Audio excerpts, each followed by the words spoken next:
What's up? Happy Monday! What's up, everybody? Welcome to Fishy Hour. My name is Roman Castro. If it's your first time here and you enjoy fishing the bays of San Diego or Southern California for spotted bay bass, like this guy up here, please consider subscribing to the channel. If you want to invite some friends, type exclamation point SH share in the chat and you'll get a link to have your friends come here. RomanCastro.com fishyhour.com/live. That'll bring them directly into this system and into the chat, and we can all be part of the show. So I'm gonna do some shout outs real quick. NKR Fishing and Outdoors first. Welcome. Eric, what up? Welcome back. First lobster. First no. Doug, what up? Yo. I see, that's right. Eric typed in bit. And what it means when somebody types in bit means they like the video. So if you've liked the video already, type bit into the chat. If you haven't, go ahead and like this video, and type bit into the chat. Toya had a child. Toya had a child. Yeah, very cool, very cool. Let's see. Oh, what up, Brad? Brad in the house. What's up, party people? I see Jet. What's up, Jet? Welcome back.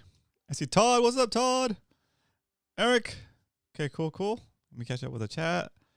Carter, what's up, everybody? Anyone been out on any of the bays lately? Yes, we went out on Saturday to Mission Bay, and Eric went out, and I think Eric and Muto and maybe somebody else went out to San Diego Bay. So we've been out. So there's some fishing reports coming up for sure. I see Eric says, wife mad you never made it home. What? Uh-oh. Somebody's in trouble. Eric says the crew is split between the two. Yeah. Okay, there you go. Okay, you guys kind of answering the questions. Very good. Very good. 17 spotties, 3 hallies, 1 kuda. Wow. That's very good, Eric. Very good. I think I got 1 sculpin. It was tough. Mission Bay was way slow. It was, Todd. Any suggestions to try? I suggest you try San Diego Bay. Gonna try Back Bay for warmer water. Yep, very good. Very good game plan, Todd. I see Tyler in the house. What up, Tyler? Leonard, MFC. What's up, everybody? Muta, what's up? What up, guys? Wayne, what's up, Wayne? Welcome back. I see Dario. I see El Matador. Adrian, what's up, dude? What's up, MMFC crew? Very cool. Eric, pretty bad. 1 lizard fish. I was fishing topwater and slow falls all day looking for some max and barracudas. Leonard, I have a space in my... Oh, there you go. There you go. What up, people? What's up, Salty? Welcome back. Okay, I see Garrett. What's up, Garrett? Very cool. Very cool, guys.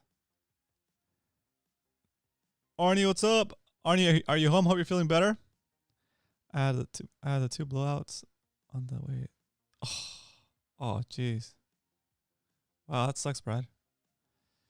You guys had... Oh, yeah, the kayak rescue. That's right. I almost forgot about it. There you go. And thanks. Wayne says, thanks to everybody who donated on Saturday. Full minivan. Wow, that's cool. Very cool. Captain Dan, what's up? Welcome back. Hey, Arnie. Tommy Gomes was glad to hear you're back home. Very good. Very good. All right, guys, as it is tradition in this show, let's do Pop Top. If you're new to the show, Pop Top is where I open my drink, and hopefully you have a nice cold beverage. It doesn't have to be alcoholic, but it can be because it's your house. You can do what you want, right? And on a scale of 1 to 10, 10 being the best Pop Top you ever heard, 1 being the worst, say it with me, rate this Pop Top. Here we go.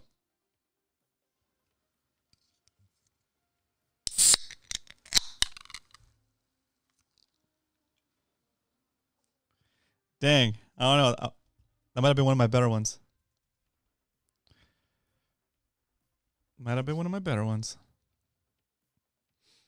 Thanks, Oscar. Hey, if you see somebody type in bit into the chat, that means they like the video. If you like the video, go ahead and type in bit in the chat. Thank you. Let's see.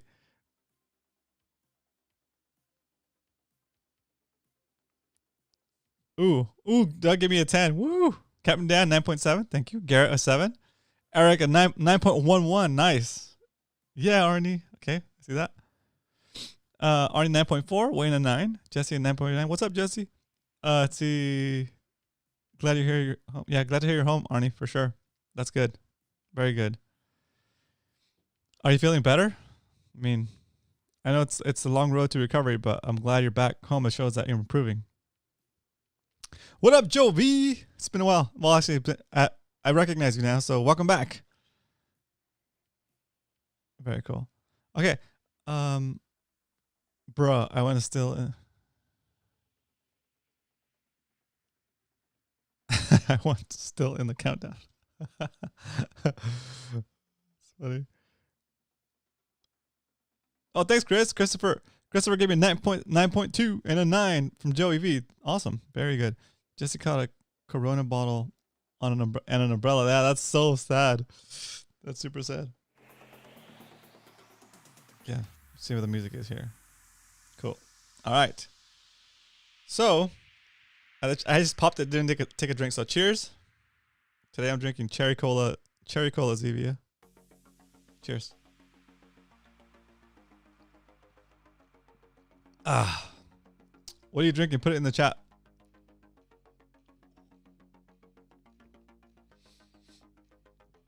Since I crushed the bottle of Gentleman's Jack,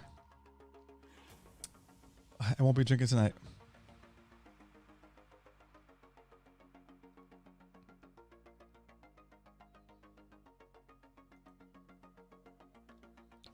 Coca-Cola, heavy ice, drinking a glass of red wine. Ooh, that sounds actually pretty good. That does sound good. Nothing yet, says Eric. Bullet bourbon. Damn. Nice. Nice. Pineapple cider? What? That sounds awesome. That sounds good too.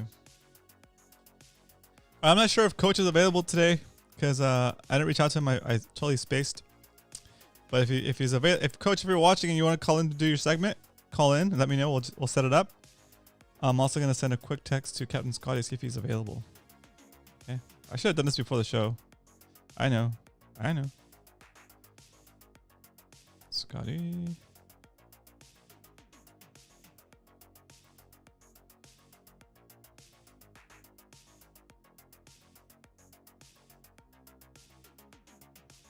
Okay, that's what he says. Who is leading? Oh yeah, the species. I think it's Coach. I think Coach got like 6 or 7 species so far. Joey V, as Lil Wayne said, I'm drinking not tea. Jeez. Coach is probably fishing right now. That's right. I finally got to fish with Coach. Oh, very nice. Was Coach on your boat, Brian, or was it like on a skiff, or what was the deal there?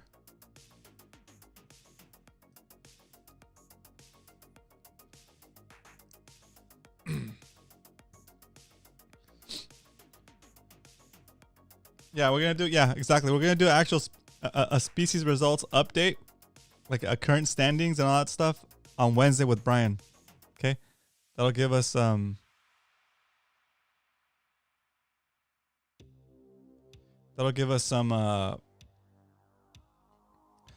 to talk about on Wednesdays. Even though on Wednesdays we usually go over.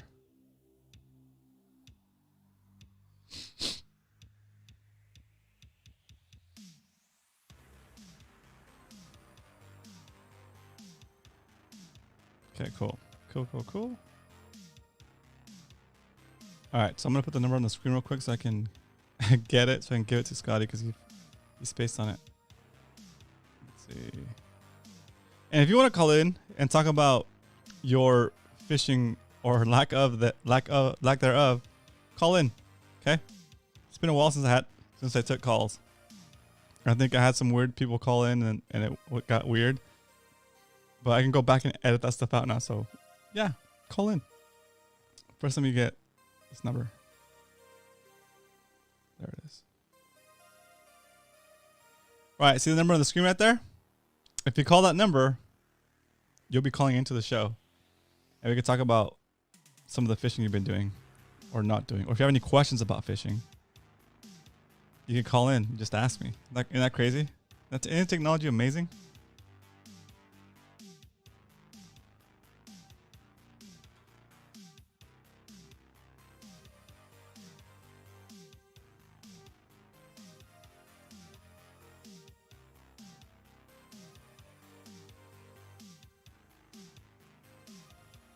Let's see what I say. It was a super wormy trout, Todd. Oh, interesting. Oh, we got it. Got 50 clams today? What? Hey, is there a limit? There's a limit on clams, isn't there? Like 10? So you got 10 clams today.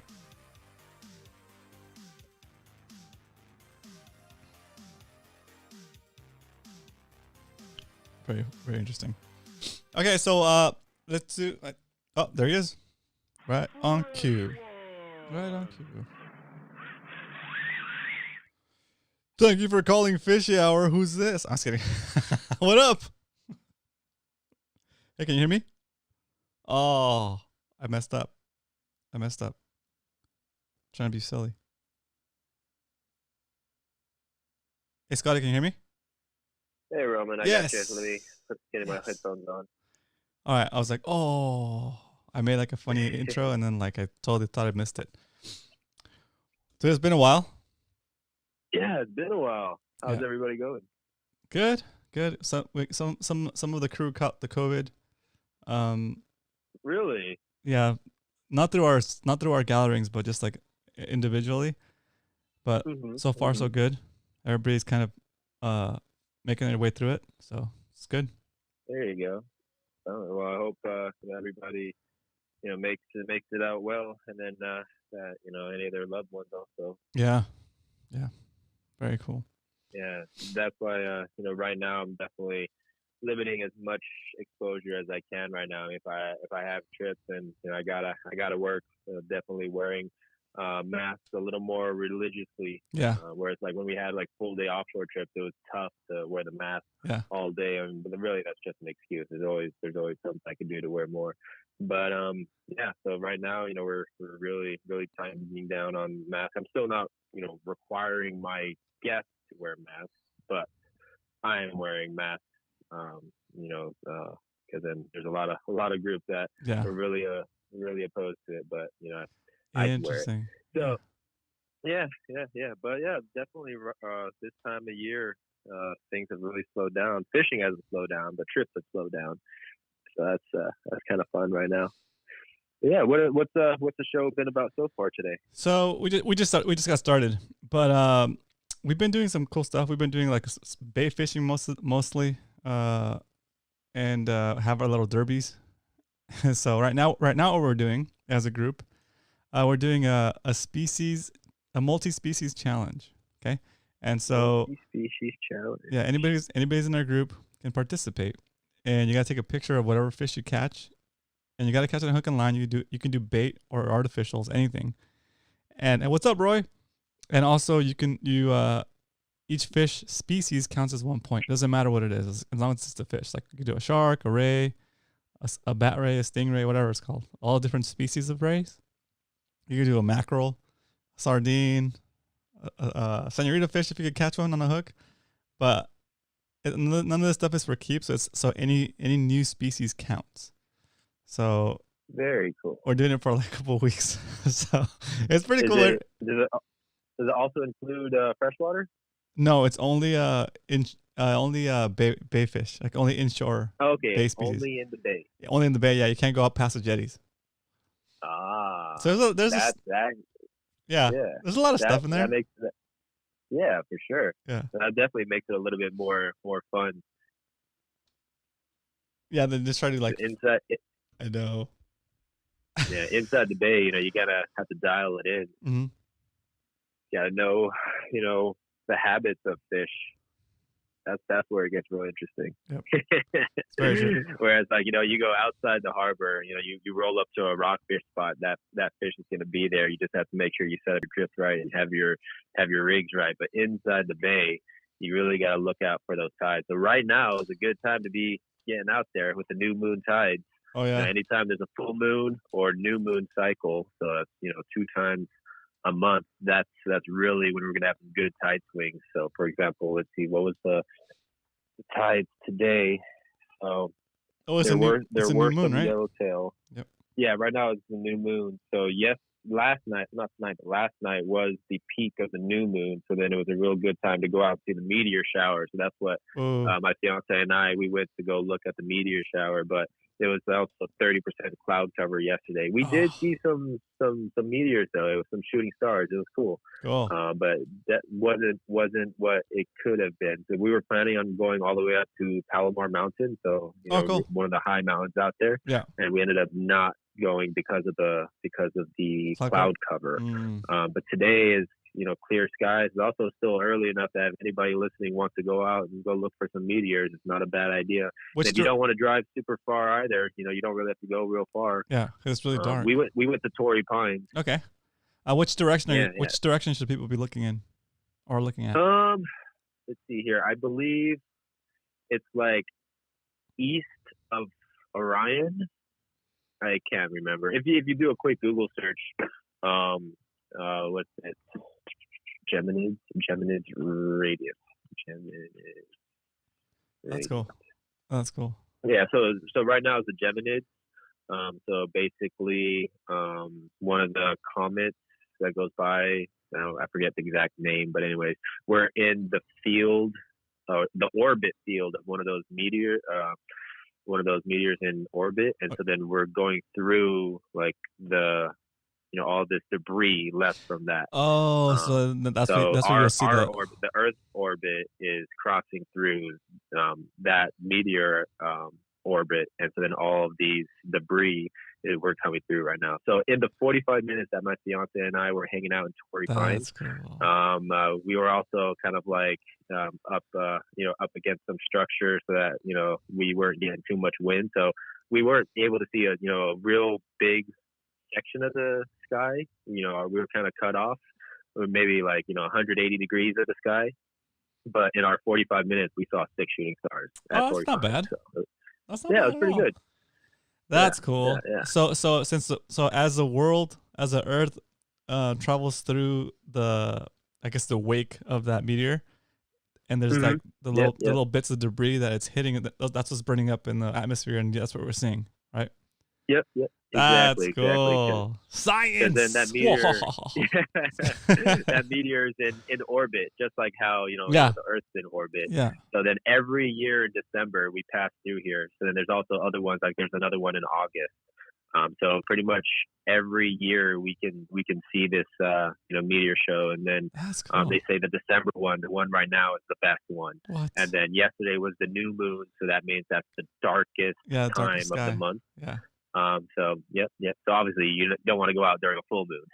Yeah. That makes sense. Yeah, because then the moon is brighter than everything else, so then it's hard to see the dimmer shooting stars. That's cool. Yeah. So if anybody wants to do it, they should go do it tonight. Yeah. Now, what does that do for fishing? So the tide. So yeah, tied it back in. so yeah. Did you wish for big fish? I can't tell you. Oh, that's right. Yeah. So like what high tide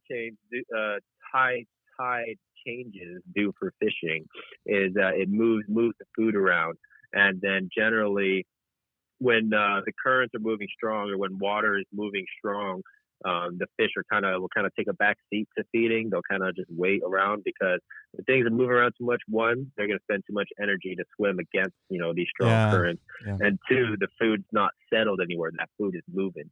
So then, for example, today, December 14th, Monday, the high tide was almost 7 feet at 8 a.m. and then the low tide was negative 1.6 at a little after 3 p.m.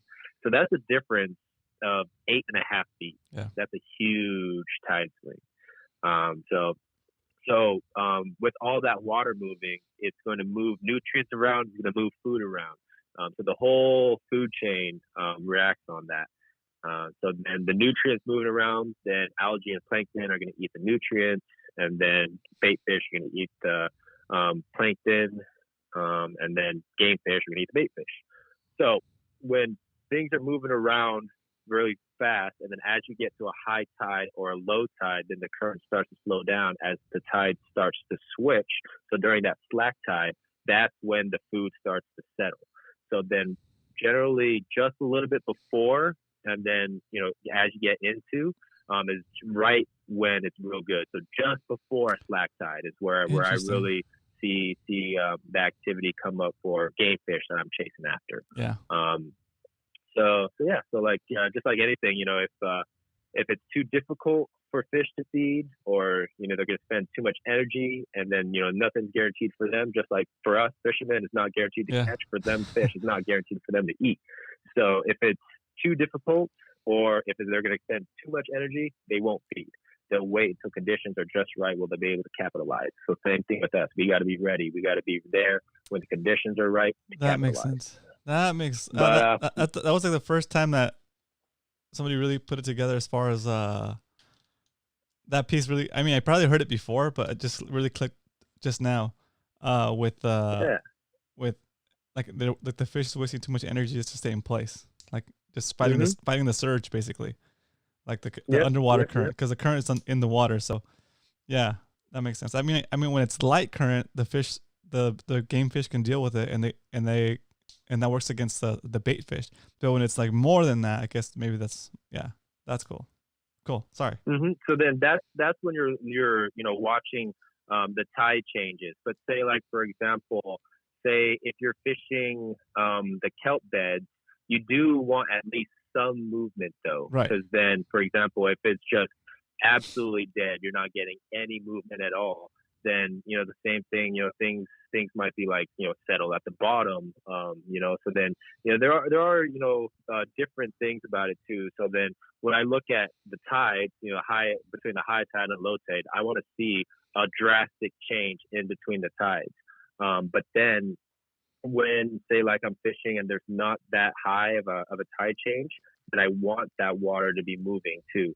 So say, for example, if there was only like a 3-foot tide change between the high tide and the low tide, right, I don't want the water to be stagnant. I want the water to be moving on that day for me to find fish.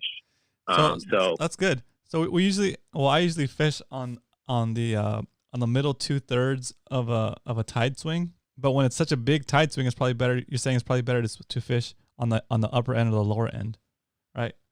Mm-hmm. So right before a slack tide. Yeah, so just before a high tide or just before a low tide. So then during a new moon or a full moon, I really like to fish just before a high tide or just before a low tide.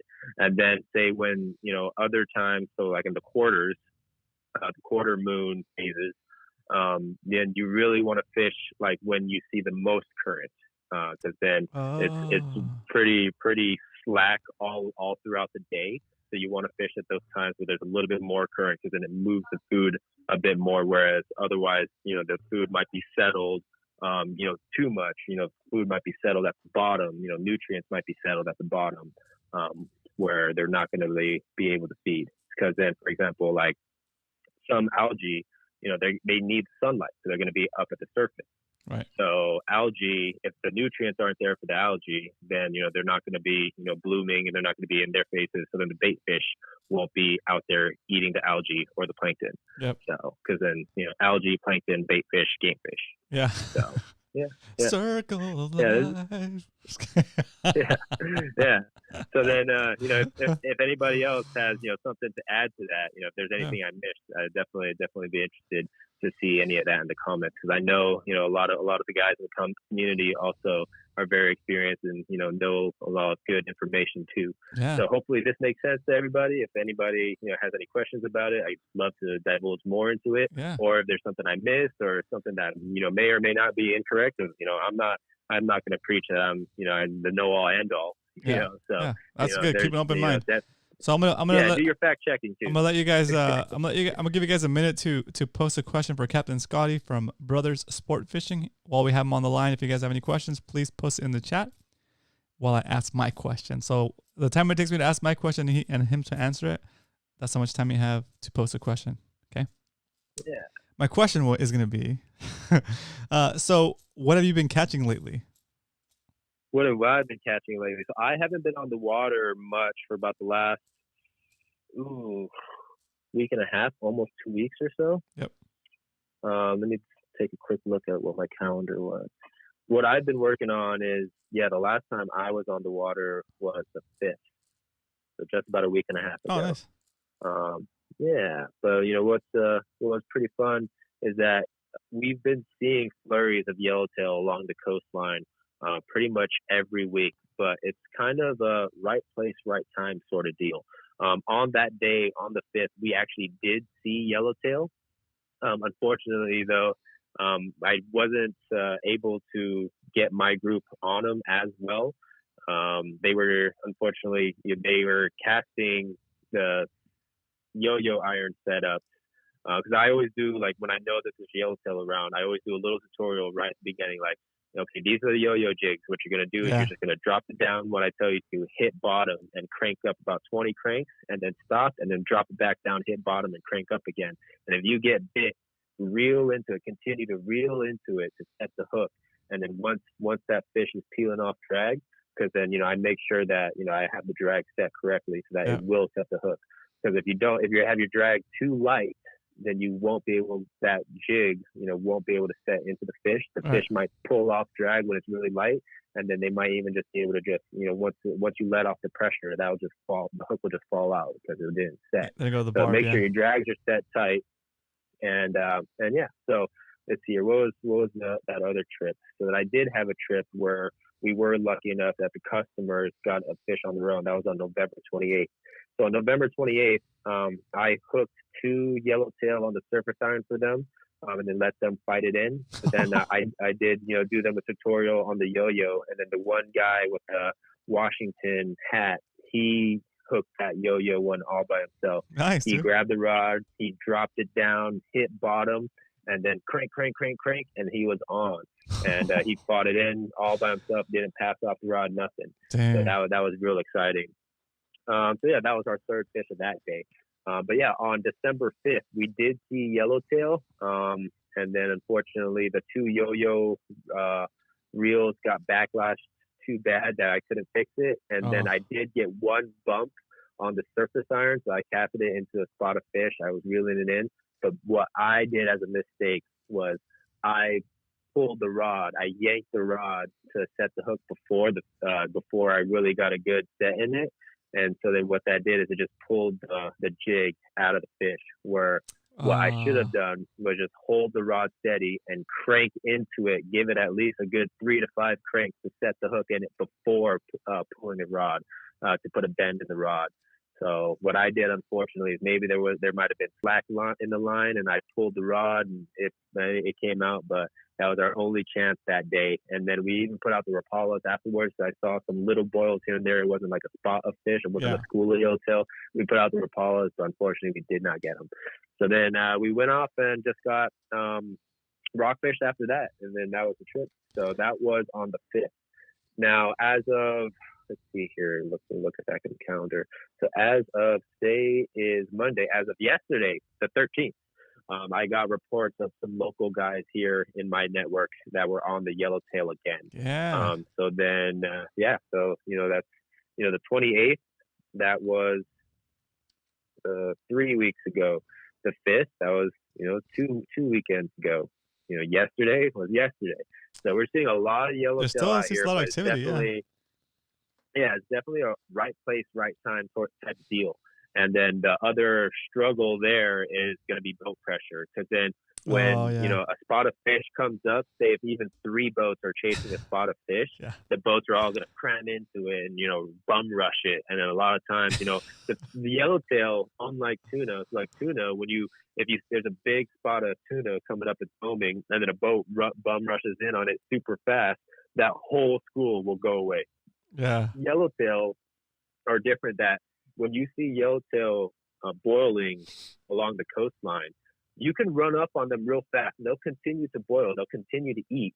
But then after they go down, then that's when, unfortunately. So with yellowtail, you can roll up real fast. You can give a couple casts, and then they'll still eat the jig. They won't get completely scared away. Right. Whereas tuna, if you did that, if tuna were straight up foaming and you came in real fast, you'll scare the whole school away. You won't even have a shot at it.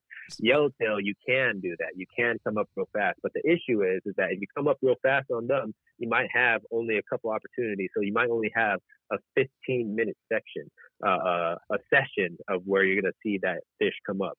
So This is something that I've learned too with local yellowtail, coastline yellowtail. Say if you're the only boat there, and then what you do to the fish is you're in control because you're the only boat there.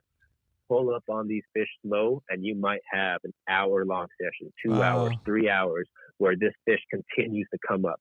Whereas if you're the only boat there, you see fish come up. You come up real fast. You're able to make a cast. Cool. You get maybe a fish in. Or maybe you miss that opportunity. You see another spot of fish up. You go real fast over there. So then, what turns out to be like a 15-minute session, because you're rolling up on them fast and pushing them down and scaring them. If you're the only boat there and you can pull up on them 2 hour session right there, they're going to stay up longer. They're going to feed more. They're not going to get scared, and you're going to have more opportunities. I've had it where, there are certain areas locally. I might not say too much about that, but there are certain areas locally along the coastline where we see yellowtail that not everybody goes to. So then, of course, that's not going to be Mission Beach or La Jolla. A lot of guys go there. So if you're fishing local yellowtail, if you're fishing Mission Beach or you're fishing La Jolla, there's going to be a lot of boats. Yeah. You're going to deal with a lot of boat pressure. But there are other areas that you can go that you'll see yellowtail pop up, and there might not be another boat in sight. Very cool. So it might be a little bit farther away from the harbor. Sometimes I'm still fishing the coastline, but sometimes I'm like 20 miles away from the harbor, but there's not a boat in sight, and I'm just able to just slowly pull up on these fish and do what I want to do, and get a number of these fish in. So just put out your time out there, do your research, do your trip planning, look at the tides. Try to be there when you think that the activity is going to be best. Right. And when you see fish, when you get a bite, reel into it, set that hook reeling into it before you send the rod. Make sure your drags are set correctly. If you're fishing a yo-yo, you got to hit bottom. So then when I'm fishing for local yellowtail, if I'm looking to fish the yo-yo, I'm not fishing anything deeper than like 300 feet.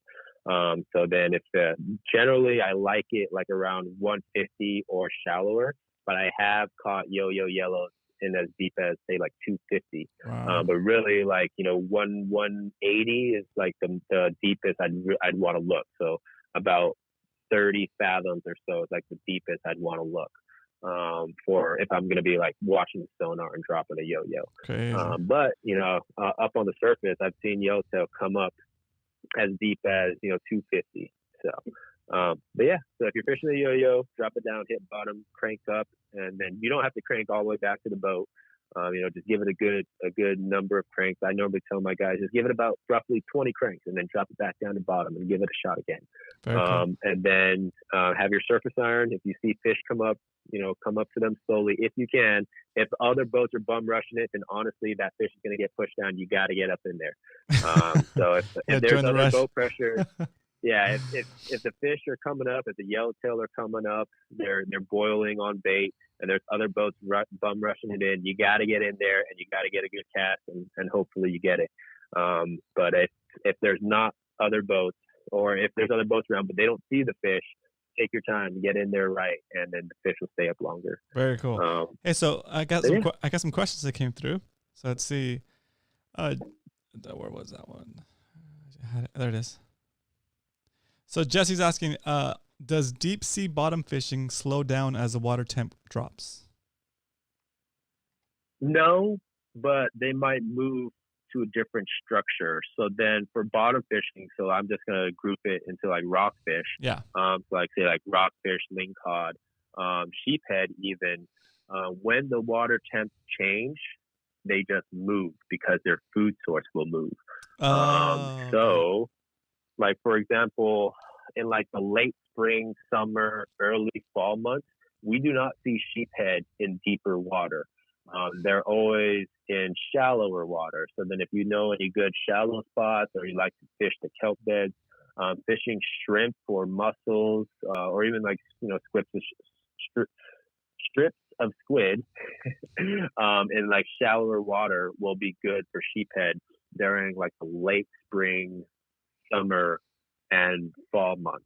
Whereas right now, as we get into colder water, sheephead start to come out to the deeper waters around the rockfish zone. Yeah.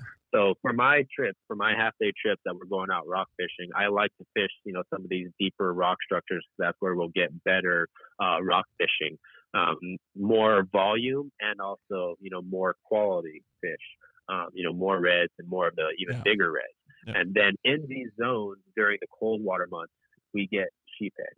Whereas in the late spring, summer, and fall months, where it's warmer water, we don't ever see sheephead in these deeper waters. Yeah. There might be some anomalies here and there. There might be some sheephead here and there, but definitely not as much volume as we see in the colder water months. So to answer your question, fishing is still good, whether it's for deep structure, rock fishing. It's still good year round. It's just you might have to adjust what depth you're fishing at, or what structure you're fishing out, because what I believe is the food source is changing.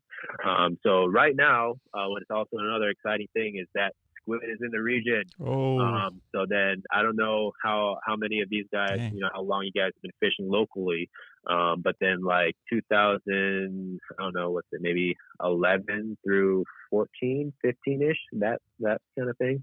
Our local inshore squid beds were phenomenal. White sea bass fishing was phenomenal. So yellowtail, halibut, white sea bass on these squid beds, it was great.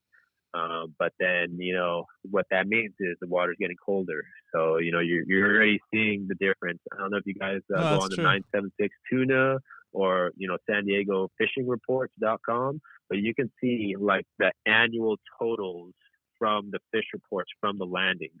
So then if you look at 2019, you'll see that the landings had way more yellowfin than they had bluefin. But then this year in 2020, you'll see that they had way more bluefin than they had yellowfin. And then what that tells you is that the waters in general in 2020 were colder than 2019. So definitely 2015 until now, we've been living the heydays of our local fishery. But true. Now you can start seeing the trend go the other way. You can start seeing the water getting colder. So so bluefin can survive in colder water better than yellowfin. So then bluefin, they can regulate their water, their body temp better than yellowfin can. So then bluefin will, strive better in colder water than yellowfin would. So if it's too cold, yellowfin just leaves, whereas bluefin will hang out and eat. Yeah. So because we're getting more bluefin than yellowfin, the water's colder. We're getting squid in, water's colder. So you're starting to see some of these things go on. Dude. So I'll be interested to see what the tuna. Yeah, I'll be interested to see what the tuna season is going to be like next year. But as the trend is going, we're going to be seeing less yellowfin, more bluefin, and then at some point we're going to be seeing less bluefin. So hopefully, Scotty, I have a couple more questions for you, but first I got to throw this one in because it just came through. Zach asked, "What's colder than cold?" Ice cold. Oh, you got it. Nice, dude. Yes. That's so good. All right, Salty's got a question. Man. What is that? Outcast? Yeah. Yeah. Salty's got a question. He says, "What's your planned boat maintenance now that the season is slowing down?" Yeah. So right now it's project season. Mm-hmm. So then we have two boats. The second boat is pretty much turnkey. What? We're gonna put a bigger bait tank on it. What? So right now, yeah. That's cool. Yeah. Let's see. Let me go onto my Instagram. Yeah. So I think I did post a picture of that. I forget when. On the Brothers Sport Fishing Instagram account at Brothers Sport Fishing, guys. When you type it out, it has two S's. So Brothers, plural, and then Sport Fishing. So Brothers Sport Fishing on Instagram. You can go there and check out the new company boat. It's still they're up to 2 boats now, right? Mm-hmm. Yep. Very cool. So That's the awesome. post was on October 7th. So then you can see the two boats that we have here. So we have a 2320 and a 2310. The 2320 is the boat that I've been running since our start. And then the 2310 is a new addition that we procured at the end of this season here. I think we got it in August or September, something like that. So we don't have it set up yet. I'm working on being able to have a full-time captain for it. Yeah, dude. So then that's going to be exciting. So next year, I'm hoping to have at least, 2 captains in addition to myself. So I'm hoping to have 3 captains in the runnings between the 2 boats. Yeah, that way you can rotate. That makes sense. Yep. Exactly. That's awesome, dude. Congratulations. We'll see where it goes. Very cool. Yeah. So basically, that boat, the 2310, all it needs is a bigger bait tank. So it has a 48 gallon right now. We're going to put a 65. And then my boat, the 2320, we bought a new tower to put up top. So we're going to have full tower controls up top. Oh, very cool. So tell me about that, because you got a new bait tank last year on your first boat. And I absolutely love it. Tyler was asking about it. What size bait tank did you get on that? So on the 2320, the main boat that everybody knows, we have an 85 gallon bait tank. And then if anybody else on here has a similar size boat, honestly a 65 gallon bait tank will do just fine for what we do around here. But I love this 85. Yeah. That extra 20 gallons, it's a lot of weight, but with the 300 horsepower we have on it, the 300 Yamaha, honestly, a full bait tank, full tank of fuel, full throttle, adults, baby, 4 plus myself, 250 pounds of ice. That motor pushes it no problem. It's ridiculous. I mean, it might, shooting out of the holes from a dead stop and getting it up to speed, getting it up on plane. Of course, when there's more weight, you feel the difference. It takes a little bit longer, but it still gets on plane, no problem. Whereas, when we had a 250 on this boat, it wouldn't do it. So crazy. Yeah. Very cool. Yeah. So the new boat is a newer boat. It is nicer. It's also a 2310, so the layout's a little bit different. What people say is that the layout of the 2310, because of the weight distribution, it actually rides better. But I can't give up my 85 gallon. I'll run this boat for the 85 gallon bait tank. Yeah. So I run 4 scoops of bait in it. Wow. Yeah, there's definitely enough room for it. So Brian's got a question. It says, what do you get more fish on? Just based on your observations, what do you get the most fish on? Live / cut bait or artificial? Like jigs and stuff. Oh. Good question, Brian. Oh. To be honest, what I would say is that, because another variable after that is going to be the fisherman. Because then, when you're fishing just live bait or cut bait, the fisherman has to have that bait in the right zone for the fish. So you can have live bait. I mean, live bait, all the action is the bait. The bait's moving around, giving you action. Cut bait, you have blood and oil in the water. So that's giving you scent. Yeah. That you don't get any of that in an artificial lure. Whereas the lure, though, you have a much more range of action. The action that you get out of a lure, you can have, much more range in the water column. So, I've had, guys fishing rockfish where one guy wanted to fish a jig and one guy wanted to fish a bait. Yeah. The guy fishing the jig, he was well versed at fishing the jig, and he was able to get bigger rockfish because of that action. It attracted a larger predatory rockfish and some lingcod even too. When we were fishing that yellowtail, we were, dropping yo-yos where we were seeing some yellowtail. I even got, some lingcod and some really big vermilion red on the yo-yo. So then maybe, these, they'll all eat it. Lingcod, big reds, they'll come off the bottom. They'll chase a yo-yo jig well off the bottom, and they'll bite it while you're trying to get a yellowtail. So I would say, it just really depends. Like me, myself, there are times where I would prefer the bait because I don't want to, grind my arm off, or, if I know that we're a little bit farther away from the structure, say we're fishing rockfish and we've drifted away from the rocks, but then we're not going to move the boat yet, so instead of dropping a jig right there, I'll drop bait. So there's a little difference there. It's also, how you fish it, but as well as, the situation and, where you are in your fishing on that day. I think both of them definitely have their advantages. I wouldn't say, if you're going out fishing, don't stick to only one, right. If you want to play with both, definitely, play with both.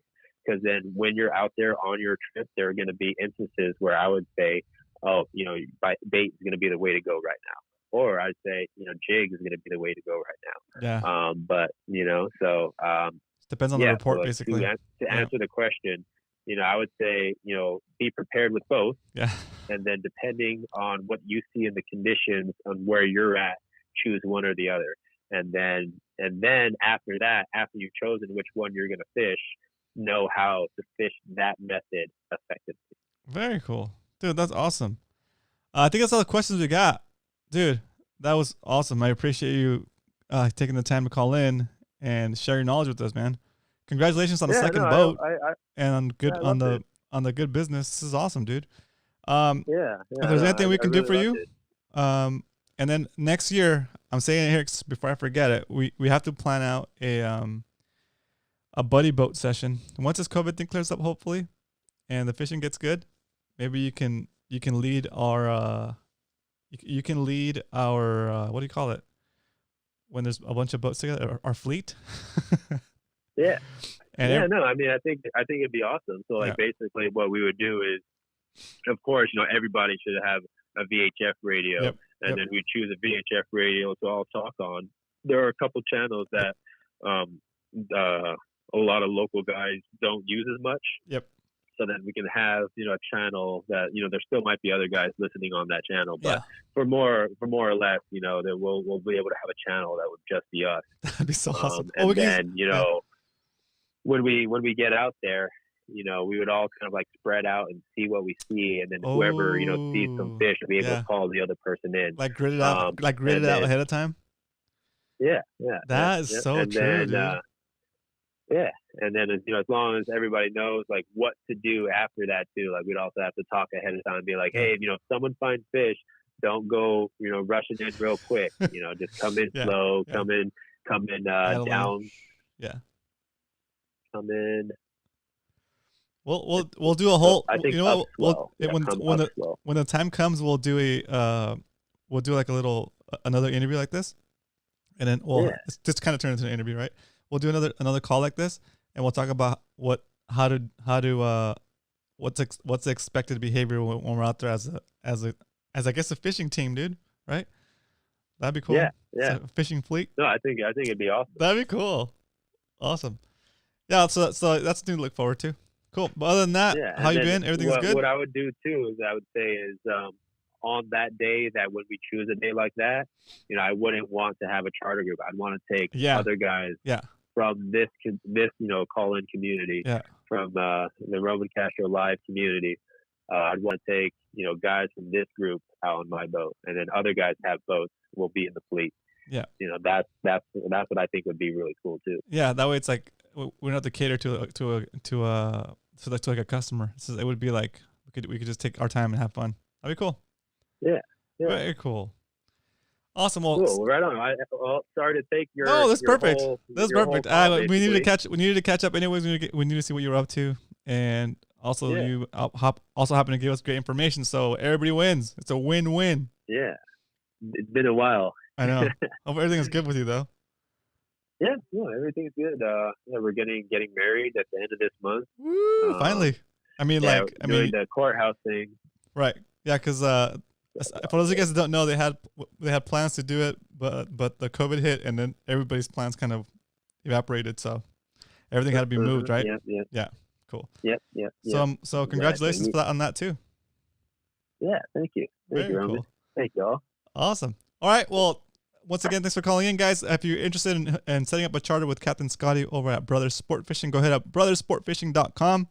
You can find him and his catches and his new boat on Instagram as well at Brothers Sport Fishing. And if you just have any questions about fishing in general, like how to catch yellowtail, how to Tie a knot even? I don't know. Hit him up. He's pretty open about. He's I think is also a subscriber to the philosophy of this group, which is knowledge should be free and we should help each other out. And for the sake of teaching others how to do it the right way, so that they don't give the fishing scene a bad name by doing things the wrong way, or maybe like, yeah, you catch my drift. Anyway.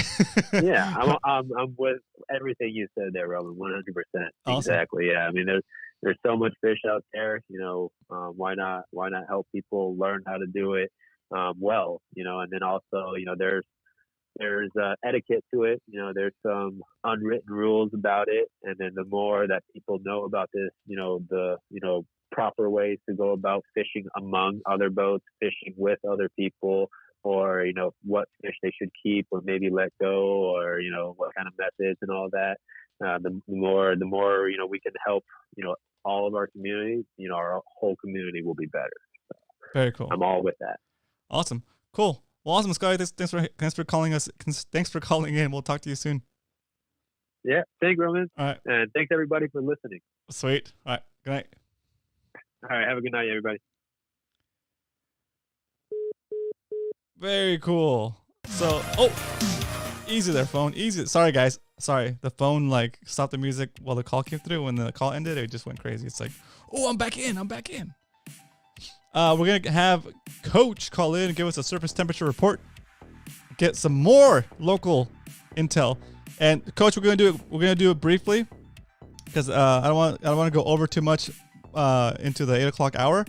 But once Coach is done, then I'm going to talk a little bit about our Saturday session as a group and a couple other updates I have. So let's go. All right, Coach, I'm going to set it up on this side. Give me a second. Make sure I still have it set up. Let's see.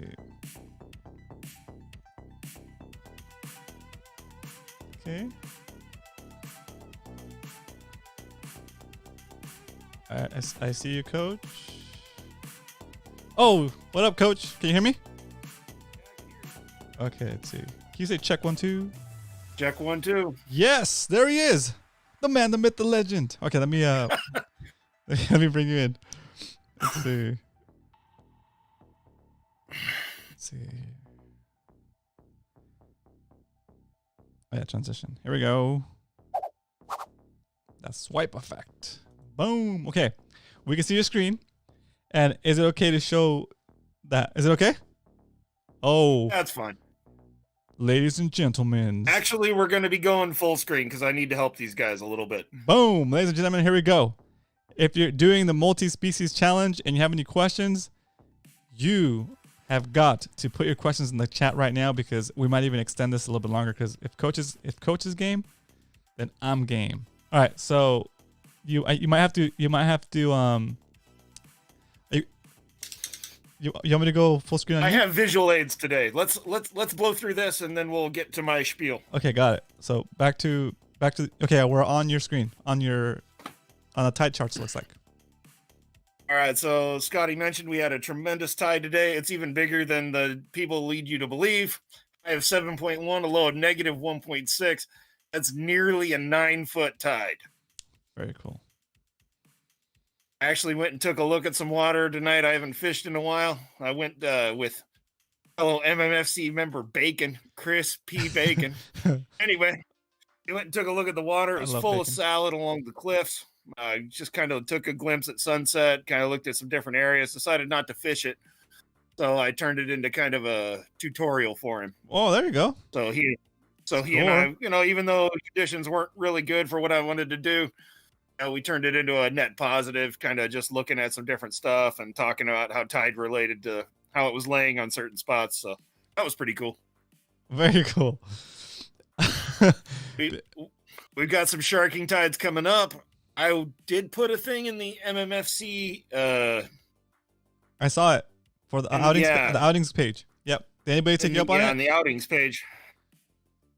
About if you guys, if a couple of you were interested, obviously the social distancing thing and everything, yep. But we'd pick one of the mid parts of Mission Bay and see if we could land a couple of rays or sharks. Nice. Tide looks good after about 4 o'clock tomorrow. Sunset's at 4:45. I don't see any reason why you couldn't wear the boots and wade out into the mud a little bit. Yeah. Launch a couple baits, see if we can pull something in. It's a little early, but it's not to say there are not some monsters around. Right. So what would you be targeting? Like bat rays and like sharks? Bat rays, leopard sharks, nice. Diamond rays.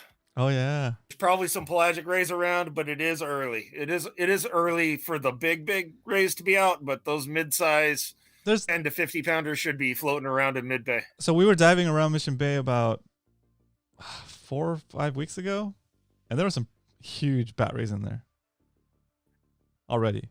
Yeah, there will be though. Oh, we saw them. There will be by the end of January. The over 200s will be. Oh, geez, yeah. What do you say? What do you cast a freaking like a 40-pound setup? I use 60. Oh, it's like the Jeremy Wade show where he's fishing rivers with like tuna gear. Something like that. Yeah. and I mean, I don't care how heavy a gear you use. Eventually, you will bust some off because there's too many buoy lines and stuff, and it's really hard to turn those 200 to 250 pounders before they can tangle you in something, break you off. Yeah, it's fun though. That sounds fun. That's cool. Yeah. So we got our tides are creeping this week. Now they're not moving too fast. We do have some big sweeps, but thank goodness we're kind of coming to that moderate tide where species fishing could really pay out for you guys if you follow a few simple tips. There you go. That's the phrase from the Chris Rock show. If you follow these few simple tips, you'll be fine. One of the greatest comedy bits of all time, how not to get your A kicked by the police. If you haven't seen it, you should check it out. Anyway. So Tuesday, Wednesday, Thursday, we got some nice sharking tides at, after sundown. After that, it kind of flattens out a little bit here. It's high at 11:08 on Friday would be the last time I would bother trying. Temp break. Temps are back up, people. Oh, nice. Oh, yeah. I think we could we could keep seeing some patty yellows. We might be able to, obviously there's the onshore yellows. There were lots and lots of hints and clues there Scotty gave you.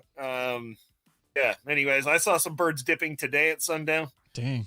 I won't say exactly where I was at when I did that, but I definitely saw some birds working as the sun was going down, probably on yellowtail, although it could have been white sea bass or big mackerel or whatever. Dude, I want a white sea bass. They're there. Yep. And with the squid moving up, the guys fishing certain spots definitely have a shot. And you and I have spoken about the old place I used to target them. I mean, it's a death machine, but they're there. That's awesome. Very cool. So this yellowish water is, 63 degrees. It's still plenty warm for patty yellows, opa, swordfish, all that fun stuff. But this may be influenced by clouds a little bit, so we're going to look at the cloud free. This is on Fish Track. All right, that last one was Temp Break. The one before was saltwatertides.com. Anyways, I think we have to mention that. Yeah, that's fine. That's good. So you can see this warmer water, 62, maybe 63, laying up against Oceanside. And then we still got some warm water down here south of the border, so I imagine some of the boys that know how to chase down the tuna are still doing very well for themselves. Yeah, that looks really good. You got to give it to Fish Track. Fish Track has some of the prettiest SST charts that you can really zoom in on. And take a look at the Fisherman's Landing. They're still mentioning 80 to 100 pound outfits for the larger size bluefin. Yikes. The fact that they're even recommending that on their main website tells you something. 82 rockfish for 31 guys. Yeah. Not too exciting. 32 calico, 16 sheep, 10 whitefish, this sculpin, and 3 sand bass for 18 guys. That's a nice afternoon on a half day. That's a nice day. Catch a couple calicos, catch a sheephead, more likely than not. Maybe finish up with a whitefish or sand bass. That's a nice day. So here's the OSPO with that arrow that points down here to Southern Baja. Yeah. Again, what kind of temperatures are we looking at here? Looking in 23, 24. So what is that? Like 82 C? Or I mean 82 Fahrenheit? Yeah. Right in here? I suck at converting. I don't know. Yeah, I think it's hovering right in that 82, 84. But look at the difference in the northern Mar. Just a few weeks ago, it was like 86, 87 degrees. Yeah. Now it's the same temperature water we got off our coast here. Yeah, that place has so much life. What's that? That place has so much life. Oh, yeah, it's crazy. Yeah. If you go to that place, I mean, what did John tell me? He goes, I looked around and it was like I was swimming in a living soup. Yeah. Yeah, I mean, that's how much, especially during summertime. I mean, the plankton gets so thick, it just floats on rafts. Yeah. Crazy how much life there is at that place. Crazy. Very cool. Here's the surf report for wind and sea. I just kind of chose this blind. It is a spot I fish sometimes, but I haven't been there in a while. Just a head high, 3 knots, 2.2 feet and rising. High tide's at 940. So, good. This would be a good tide, but man, I'm telling you, there was so much salad in the water from this morning's high. It was insane at Sunset Cliffs today. I made 2 casts and I'm like, oh, we're done. So there's your region in brief if you're from down here. Oh, I like that. Your region in brief. Your region in brief. I don't remember what crazy weather person I got that from. Oh, man, Roman, I almost forgot. Your Doppler report? Oh, hang on. Got the Woodford here. The pour. Here we go. Nice. Cheers. Oh, my ice didn't crack. Sorry. Oh, good. Cheers. Salud y vida. All right, so we're gonna play a new game today. We are asking the question, what does Coach have in his favorite fishing jacket? Does Coach have in his favorite fishing jacket? There you go. Let's see. Wow, looky here. The Mustad O'Shaughnessy 94-151. Size 6 live bait hooks. There you go. You see that, Roman? I can see it perfectly. Size 6. Yep. 50 pack. It's a lot of fish. Well, when you're fishing the rocks, you take a lot of hooks. That's true. If I don't have these hooks, I use some cheap packs of those. Let's see what other kind of garbage could be in here. Oh, look, a piece of lint. Oh. There we are. We have some generic Walmart brand size 8 hooks. These are bait holders. Got it. Okay. Yep. Those are small, dude. Yeah. Let's see here. So, I won't lie. Over the years, the live bait hook has become much easier for me to tie than these bait holders because they have a much larger eye. Yeah. But it's a much thicker shank hook. Oh. You can really catch some meaty boys on that hook right there. That's one of those ones you showed us, right? Yep, that's one of the live bait hooks right there. Yep, that's cool. $5 for 50 at Squidco. That's kind of a deal. It's a good deal. So that's what you guys need. These hooks. Yeah, that hook. Holy, yeah, I was fishing hooks. I was fishing hooks that are way too big this weekend, for sure. Yes, I was fishing like size. I was fishing like size 1 hooks. We'll be talking about that momentarily. Let's see what else could be in Coach's fishing jacket. Oh, let's look. That's so good. Some more of those. More size 6 bait live bait. Oh, how weird! Look here. Got some wire leaders and some large circle hooks. Sharks. For sharks? Oh, nice. That's right. That's for huge. Shark and ray right there. Even if I'm fishing panfish, I frequently still have shark and ray fishing gear on me. Yeah, just in case you catch a... Oh, got it. Yeah. That makes sense. I mean, you're going to be sitting there anyway. Yep. And you're catching fish. If you have gear heavy enough, you can send one of them out. Oh. Now, I'm letting you guys in on a real secret, okay? Don't tell anybody. All right? This is a real secret. I'm going to show you a fishing weight that almost never gets snagged on anything. All right? If you want to spend your day catching fish instead of fighting snags in the rocks or casting into pilings and breaking off rig after rig after rig, this is the weight you need, okay? Don't ever settle for second best. This is the weight you need.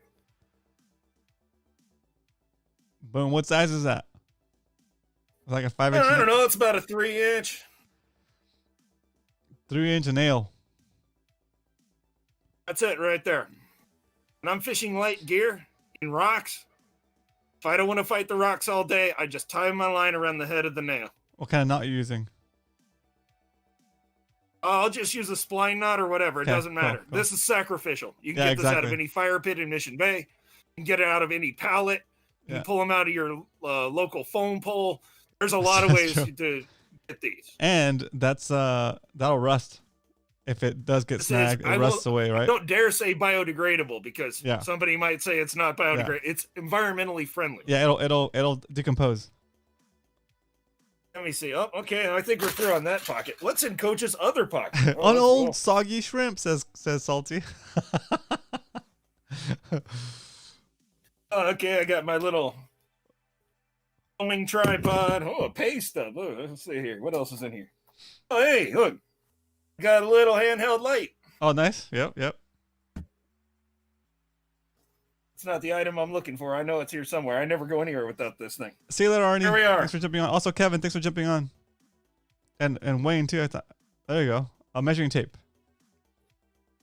Measuring tape. Now, this isn't a hog trough. Sometimes you want to know. Yeah. Or, if you gut hook a fish, it might be good for you to be able to know if it's legal or not if you're going to take them home. Yep. So that concludes our episode of What's in Coach's Jacket. Very nice. Now we're going to move on to rod, reel, and line. All right? Now, if I'm fishing for species only and I don't care about the size and I'm not chucking real far, this is the rig that I use. What size reel is that? This is a 2500. Yes. All right, I have that size. Let's do it. Okay, good. So, what length is the rod? This is a crappy ancient steelhead rod. Rated for 6 to 12 pound line. It's a 9-foot. I think this is just it's a Shakespeare Wild series. So basically the same primary setup we use to fish bodies would work. Absolutely. Just if you're fishing around rocks, braid can make your life real difficult. Yeah.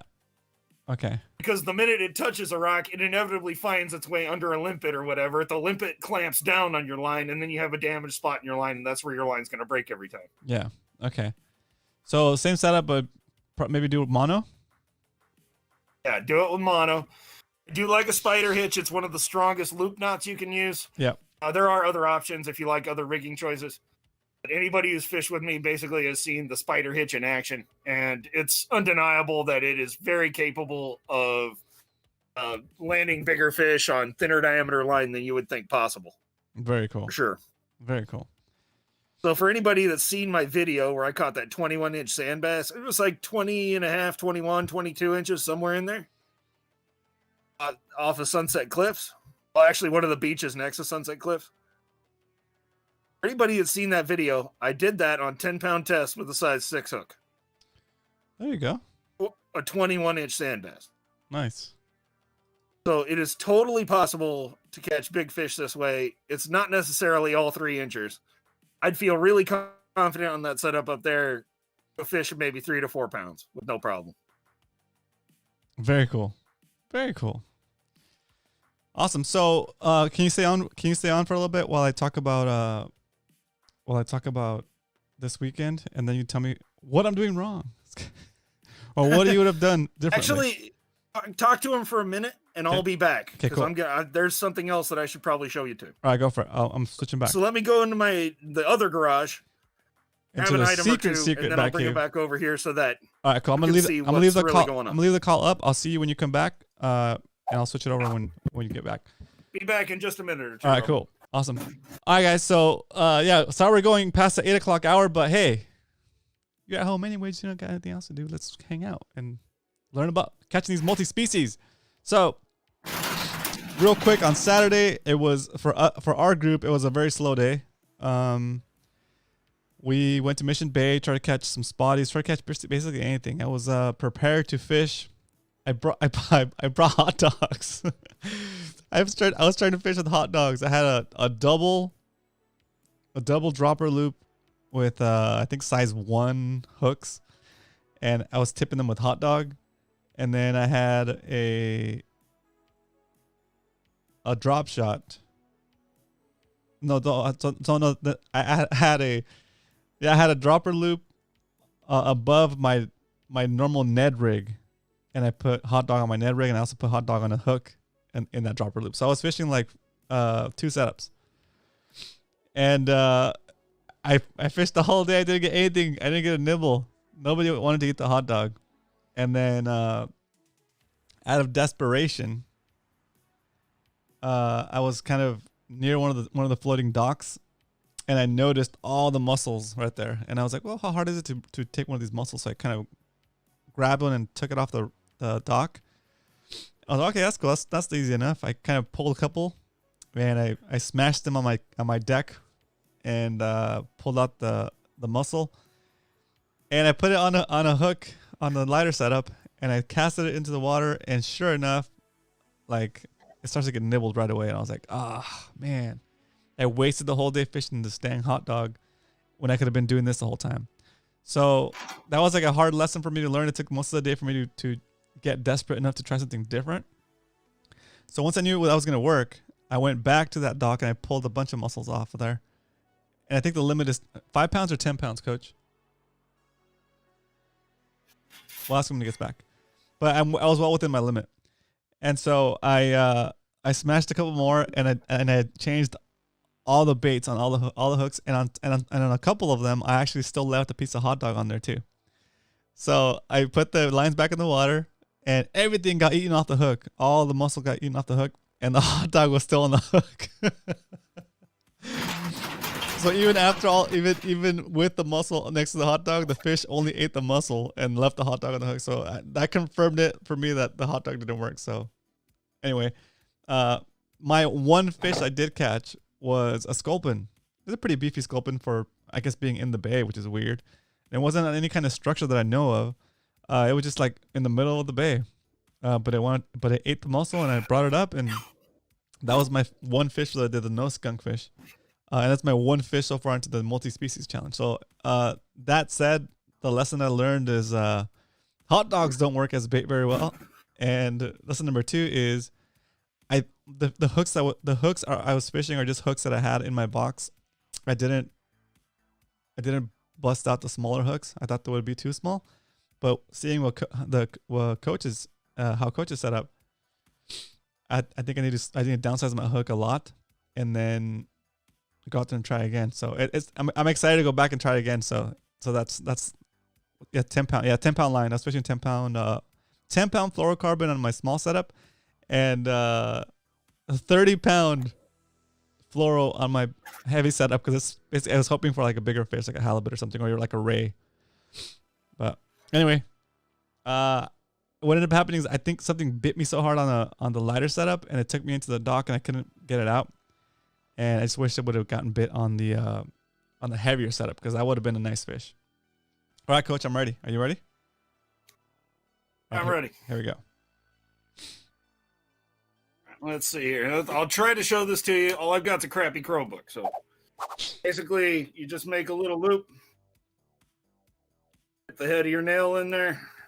You just do some half hitches and just splice it right on. Got it. Okay, Very that's easy. not bad. But you're doing that to set this up.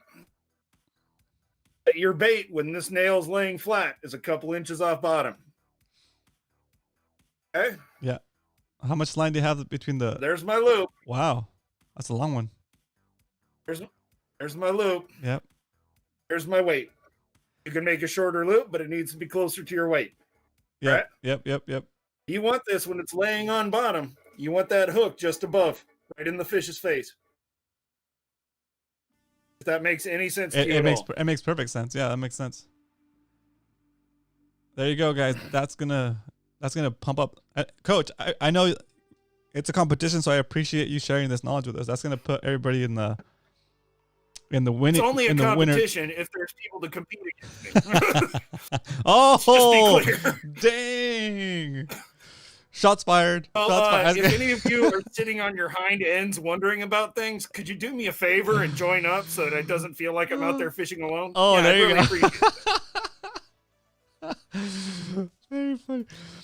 Jesse's got a question for Coach. He says, "Will thawing freezing cut squid multiple times cause it to be less effective?"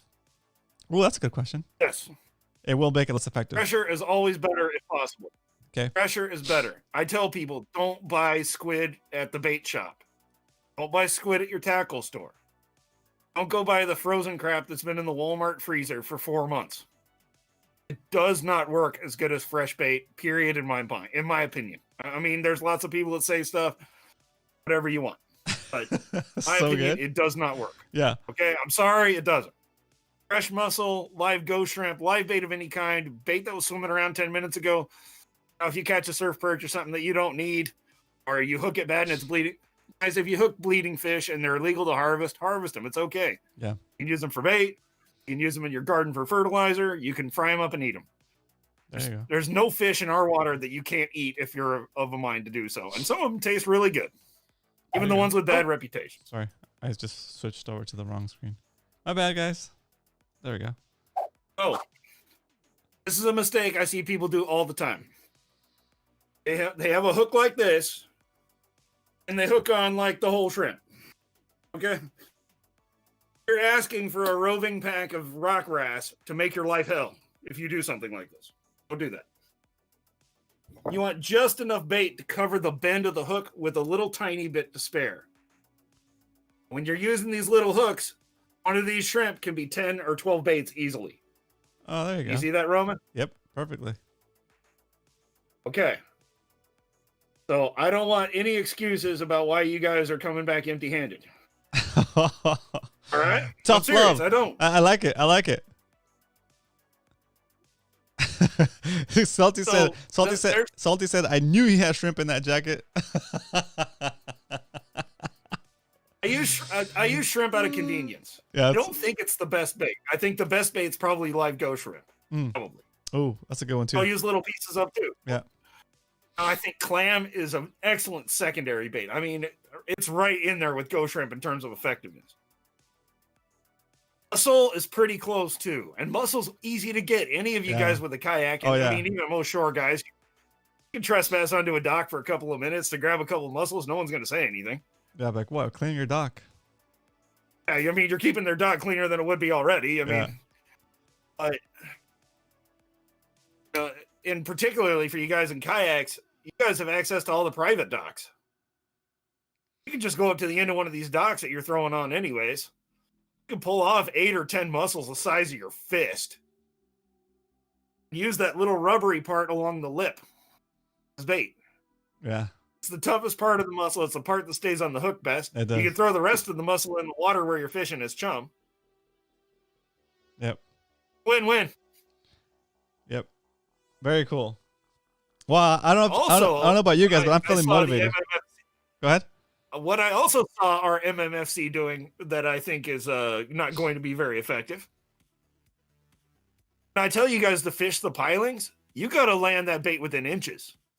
Oh, nice. Yep. It's got to stay there all the way to the bottom. Those little fish are not leaving cover. Big fish will eat them in a heartbeat if they do.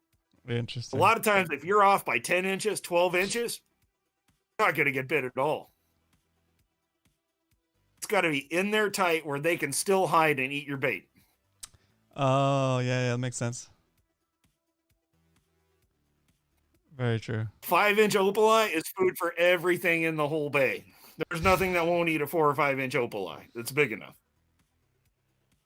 So, with that in mind, and if you really want serious volumes of species, you're never going to catch a rock blending more than 2 inches away from a rock. You're just not.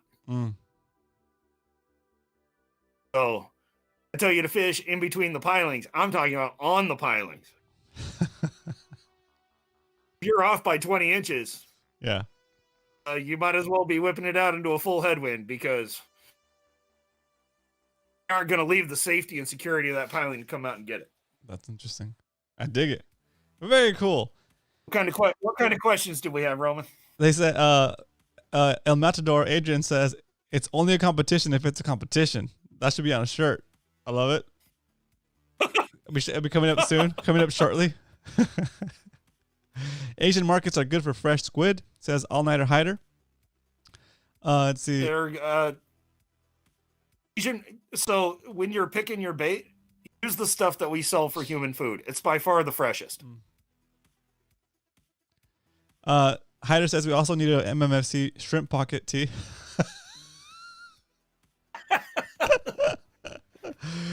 And then Zach says, how do you fish the rocks without getting stuck? You use a nail as a weight instead of a torpedo weight. See what he did use there? A nail for a weight. He gave you the 100%. secret. Yep. I can attest to this because the first time I fished with Coach, he set up like these fixed line rods, and we're fishing with nails, and we weren't getting stuck. I mean, we're still we weren't going directly into the rocks, but still, we didn't get snagged once.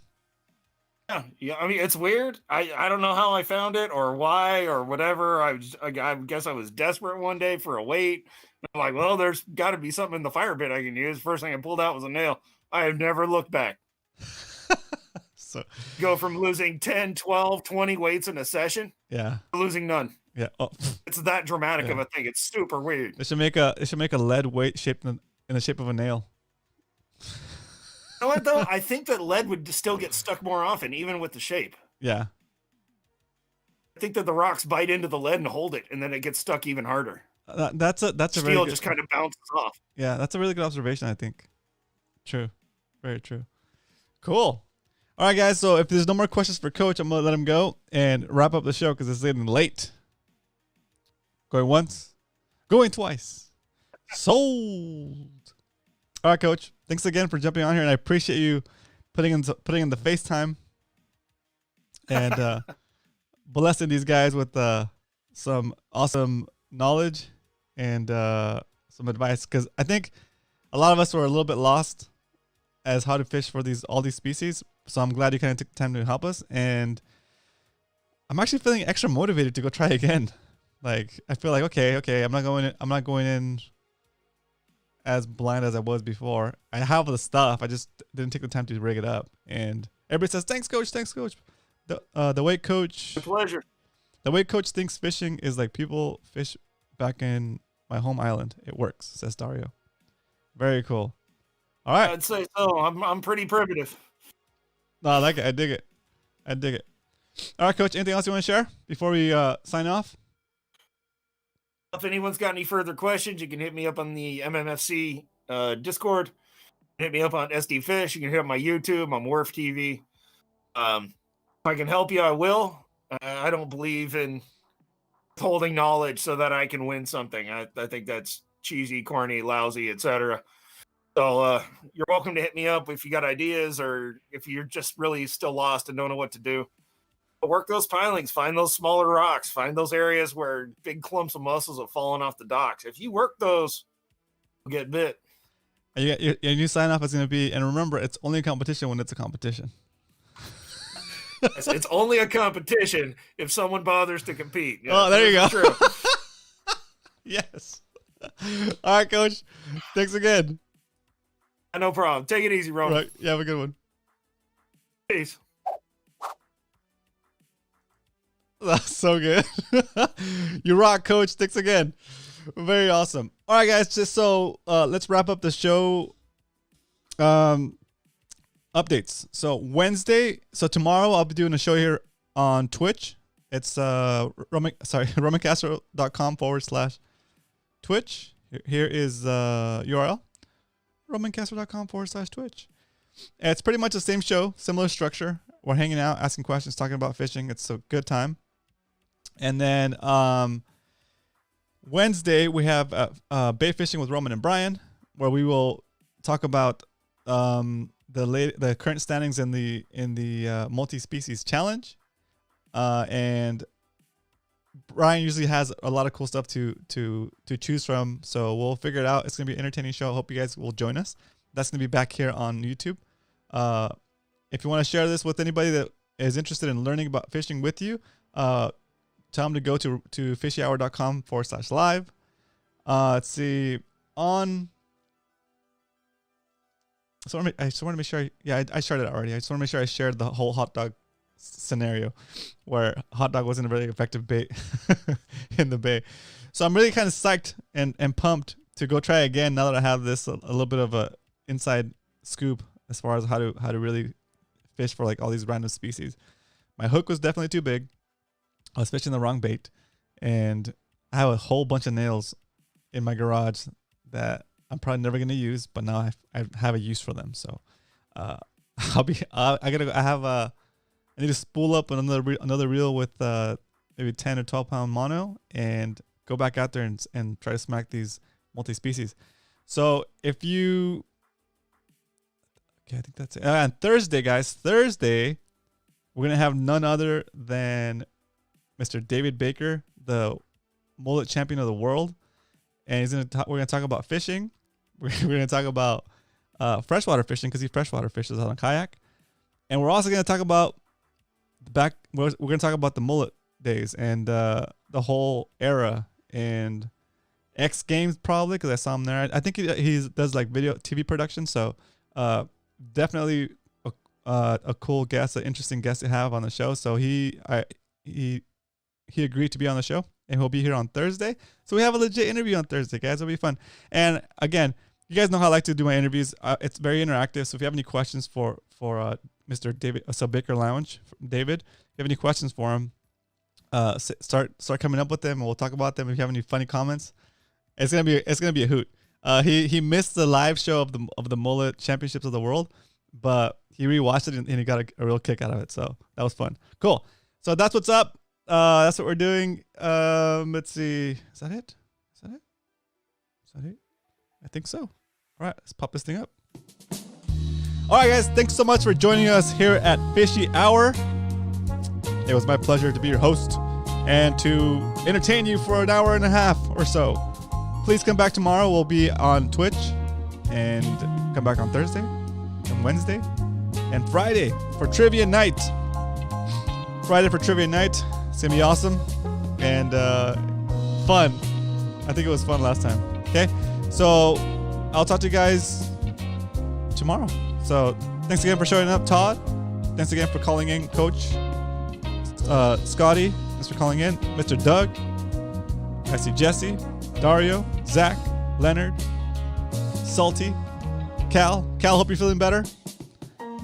Eric, Brian, see you tomorrow. See you Thursday, Brian. Sorry, Wednesday, Brian. Todd, TV Metal Art in the house. tvmetalart.com. I see Muto. What up, Muto? All Nighter Hider, of course. El Matador, Adrian. HTX Polestar, MMFC Texas chapter, Oscar. Yeah, guys, this is fun. Mr. Brad, see you later tonight. Do you want to play some duos, some trios, some quads? Warzone, guys, let's go. Let's see. What else? Kevin, I hope if you're not still on, well, sorry I missed you. Thanks for showing up. Mr. Kevin Tyler, guys. If you guys are interested in fishing from shore, doing some competitions, check out Shore Pounders at sdfish.com and look for Shore Pounders in the bay fishing section. Arnie, I hope you're feeling better. Glad you're back home. Thanks for hanging out, Christopher. Joey V, thanks for coming back. And of course, Captain Dan in the house. Can't forget Captain Dan. All right, guys. Good night. I'll see you guys tomorrow on Twitch. RomanCastro.com/Twitch.